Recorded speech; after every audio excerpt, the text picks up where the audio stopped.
Hello my dear students, welcome back to Balaji Online Classes. I'm Sadia Khatun and today I'll be teaching you mathematics of class 7th.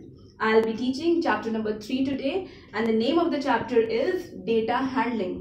इसका मतलब क्या होता है data handling का? जो हमारे पास बहुत सारा रॉ डेटा हो उसको कलेक्ट करना, उसको ऑर्गेनाइज करना और उनको रिप्रेजेंट करना in the form of tables, charts और graphs. That is all about data handling. अब अभी आप सोच रहे होंगे अगर मैं आपको एक रीसेंट एग्जाम्पल दूं, जैसे कि ये जो corona epidemic is going on, तो इसमें आपको डेली न्यूज़ में सुनने को मिलता है कि इतने कोरोना पॉजिटिव पेशेंट्स मिले, इतने लोगों की डेथ हुई इसकी वजह से. तो ये कौन कर रहा है और कौन इसको मैनेज कर रहा है? ऐसा तो है नहीं कि हाँ वो फिंगर्स पे काउंट कर रहे हैं कि हाँ इतने लोग अब हो गए, अब इतने लोगों का, इस तरह से तो नहीं हो रहा है. मैनेज किस तरह से हो रहा है? तो यही इसी का काम, ये समझ लीजिए आपकी ये जो डेटा हैंडलिंग है इसका एप्लीकेशन आपको वहाँ देखने को मिल रहा है कि किस तरह से डेटा को कलेक्ट करके एक ऑर्गेनाइज करके हम तक पहुँचाया जा रहा है कि ये इतना डेटा कंप्लीट है. ठीक है, तो अब हम लोग इसमें कौन कौन से टर्म्स पढ़ने जा रहे हैं. सबसे पहले we will study about the mean. तो लेट्स टेक एन एग्जांपल और उसके बाद देखेंगे कि मीन क्या होता है. मीन और रेंज, मैं दोनों आपको टर्म समझाने जा रही हूँ. Like 6, 5, 4, 4, 1, 6, 2, 7 and 10. This is the question of your book. इसका अगर आपसे कहा जाए मीन निकालो तो मीन का फॉर्मूला होता है mean is equal to sum of observations upon number of observations.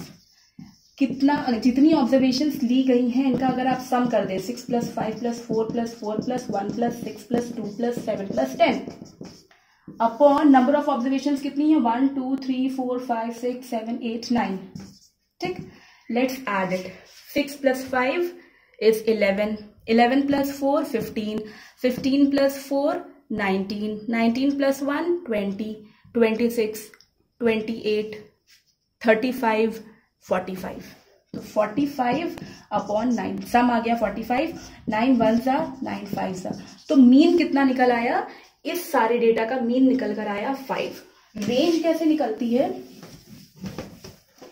वही सेम क्वेश्चन मैं ले रही हूं. 6 5 4 4 1 6 2 7 and 10. रेंज कैसे निकलती है? जो भी इस पूरे डेटा को देखिए, जो इसमें हाईएस्ट वैल्यू हो, हाईएस्ट वैल्यू और लोवेस्ट वैल्यू, जो लीस्ट वैल्यू है, उन दोनों के डिफरेंस से ही रेंज निकलती है. अब इसमें हाईएस्ट क्या है 10 है और इसमें माइनस कर दीजिए जो लीस्ट हो. लीस्ट वैल्यू क्या है 1, तो रेंज कितनी हो जाएगी 9.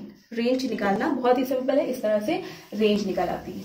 Next topic is mode and median. Mode देखते हैं क्या होता है.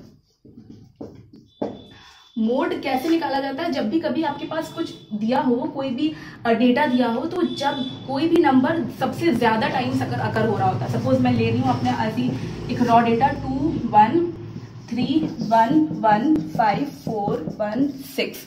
ठीक, ये एक मेरा डेटा है और मैं इसमें देखूं कि सबसे ज्यादा नंबर ऑफ टाइम्स कौन सा नंबर आया है. ठीक, मतलब किसकी फ्रीक्वेंसी सबसे ज्यादा है. तो आप देख रहे हैं 1 कितने टाइम्स आया 1 2 3 4 टाइम्स आया है 1. तो इसका मतलब इसका मोड जो होगा वो होगा 1. ठीक, क्योंकि वो सबसे ज्यादा बार अकर किया है. तो जब भी कभी अगर आपको इस तरह दिया गया है तो आप देखकर बता सकते हैं, या फिर कभी अगर आपको टैबुलर फॉर्म में दिया हुआ है तो उसमें यहाँ पर ऑब्जर्वेशन होती है और उसके साथ यहाँ पर उसकी फ्रीक्वेंसी दी होती है. तो फ्रीक्वेंसी का भी मतलब होता है कि कितने नंबर ऑफ टाइम्स वो चीज अकर हुई है. तो फ्रीक्वेंसी देखिएगा, जिसकी फ्रीक्वेंसी सबसे ज्यादा होगी वो ऑब्जर्वेशन उसका मोड बन जाएगा. ठीक, next topic is median. Median में क्या होता है? आपको सपोज डेटा दिया गया, डेटा मैं कुछ ले रही हूँ. ओके, ठीक है. डेटा है 32 नहीं 42 34 32 35 32 35 38. ये हमारा डेटा और मुझे इसका निकालना है मीडियन. तो मीडियन में जान लीजिए सबसे पहले आपको इसको सॉर्ट करना होता है. सॉर्ट का मतलब होता है या तो असेंडिंग या तो डिसेंडिंग में अरेंज करना. तो मैं इसको असेंडिंग ऑर्डर में अरेंज किए ले रही हूं. तो क्या हो जाएगा 32 ये दोनों सेम ही है तो इसको आप ऐसे ही लिख सकते हैं. फिर 34 35 35 38 42 ये अरेंज हो गया. अरेंज करने के बाद नेक्स्ट स्टेप होता है आप इनको नंबर ऑफ ऑब्जर्वेशंस को काउंट करिए। 1 2 3 4 5 6 7 7 है, मतलब n की वैल्यू 7 है। n नंबर ऑफ ऑब्जर्वेशंस होता है, नंबर ऑफ ऑब्जर्वेशन 7 है। 7 is a odd number, is an odd number. तो जब कभी ऑड वैल्यू निकल कर आती है नंबर ऑफ ऑब्जर्वेशंस में, तो हमारा फॉर्मूला होता है n+1 upon 2th term, median निकलता है। ठीक, अब आप सोच रहे होंगे कि ऑड में तो ये है, लाइए मैं साथ साथ आपको इवन का भी बता दूं। अगर इवन होता, अगर 8 सपोज ऑब्जर्वेशन होती है, कोई भी इवन नंबर होता, तब जो फॉर्मूला बनता है वो n/2 plus 1th term median होता है। ठीक, अभी इस केस में ऑड है तो इस वजह से मैं ये फॉर्मूला ले रही हूँ। n+1 मतलब 7 + 1 8, 8/2 4, 4th टर्म जो होगा वो मीडियन निकल कर आएगा। तो अब हम लोग देखते हैं कि हमारा 4th टर्म क्या है। अब आप 4th टर्म यहां से काउंट नहीं करेंगे, ठीक, आप इसमें से काउंट करिए कि 4th टर्म आपका क्या है, 1 2 3 4 35। तो इसलिए हमारा जो मीडियन हो गया वो 35 हो गया। बस आपको ये ध्यान रखना है कि जब आप टर्म्स काउंट करिएगा तो सॉर्टेड वाले में से काउंट करिएगा। ठीक, तो 35 आपका मीडियन निकल कर आ जाएगा। सो this was the topic about median. Mode और मीडियन कवर हो गया। नेक्स्ट, अभी तक आपने क्या किया, टैबुलर फॉर्म का डेटा देखा और उसको आपने अरेंज किया। बट अब आते हैं ग्राफिकल रिप्रेजेंटेशन ऑफ डेटा पे, जिसमें हम लोग पढ़ेंगे बार ग्राफ में कैसे डेटा को अरेंज किया जाता है। वैसे आप लोग प्रीवियस अपने क्लासेस में भी पढ़ चुके हैं बार ग्राफ के बारे में। लेट मी रिमाइंड यू, क्या करते हैं हम लोग, 2 एक्सिस बनाते हैं। This is X axis, this is Y axis, this is the origin.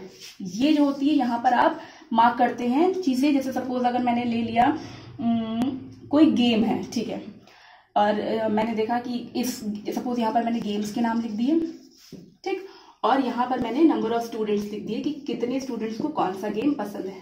ठीक, तो आप उस तरह से ग्राफ बनाना शुरू करते हैं। यहाँ पर मार्किंग होती है और यहाँ पर गेम्स के नाम लिखे होंगे। ठीक, आप उस हिसाब से बार्स बनाना शुरू कर देंगे। इनको बार्स कहते हैं। ठीक, इसीलिए इस पूरे को बार ग्राफ कहा जाता है। तो ये तो एक सिंपल बन गया बार ग्राफ। ये किस टाइप का होता है, इसको कहते हैं वर्टिकल बार ग्राफ। अगर इस तरह कुछ बना होता, इस टाइप से बनता, तो वो हॉरिजॉन्टल बार ग्राफ हो जाता। ठीक, बट कभी क्या होता है कि बार ग्राफ 2 एक साथ बनते हैं, जिनको हम लोग कहते हैं, जिनका नाम होता है डबल बार ग्राफ। वो कैसे बनते हैं, सपोज यही मैं एग्जांपल ले रही हूँ गेम्स का।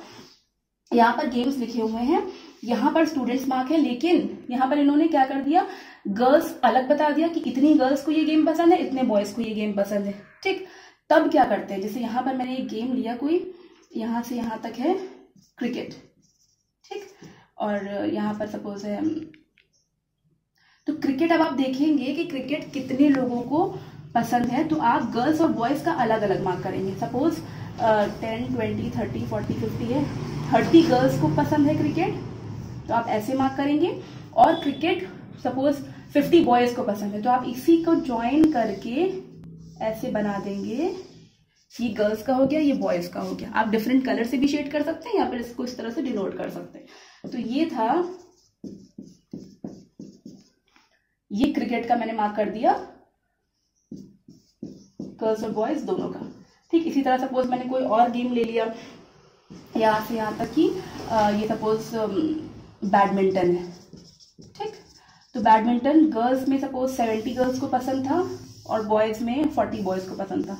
ठीक, बेटा मैं थोड़ा सा रफ स्केच बना रही हूँ, आई थिंक आप you will understand it, because यहाँ पर अभी मेरे लिए पॉसिबल नहीं है कि मैं एकदम मेजर करके प्रॉपरली बनाऊं। ठीक है, तो try to understand the concept clearly. ठीक है, तो इस तरह से बनती है, सपोज ये गर्ल्स का था, ये बॉयज का था। ठीक, तो इस तरह से डबल बार ग्राफ बनते हैं। ठीक, so children, our next topic and the last topic is about probability. Probability, let me tell you, it is very important topic. और ये ऐसा नहीं है कि आप यहाँ सिर्फ क्लास 7th में पढ़ रहे हैं और उसके बाद इट विल एंड। ये आप जब तक मैथ्स आपका साथ रहेगा, अगर आपने 10th के बाद मैथ्स ऑप्ट की, जरूरी बिल्कुल ऑप्ट करिएगा।